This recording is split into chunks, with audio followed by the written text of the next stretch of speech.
সবাইকে নমস্কার।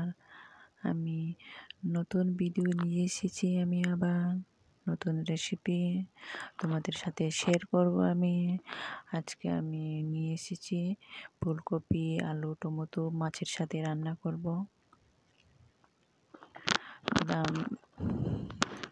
আজকে আমি রান্না করছি ফুলকপি, আলু, টমেটো মাছের সাথে রান্না করব। আমার ভিডিও কেমন লাগছে তোমরা অবশ্যই কমেন্ট করে জানিও। আমি জানি না আমার ভিডিও কেমন হয়েছে না হয়েছে, তোমরা অবশ্যই কমেন্ট করে আমাকে জানিও। আর ভালো লাগলে তোমরা আমার ভিডিওকে শেয়ার করবা, share and like and subscribe করে দিবা আমার ভিডিওকে। আমার ভিডিও এত ভালো হবে না সেটা আমি জানি, তোমরা অবশ্যই কমেন্ট করে জানিও আমার ভিডিও কেমন হয়েছে আর আমার রান্না কেমন হয়েছে কমেন্ট করে জানিও। এখানে আমি মাছ দিয়ে দিয়েছি, মাছ দেওয়ার পর তারপরে এখানে আমি ধনিয়া পাতা কুচি কুচি কেটে আমি দিয়ে দিয়েছি। তারপরে কতক্ষণ রেখে তারপরে নামিয়ে নিব।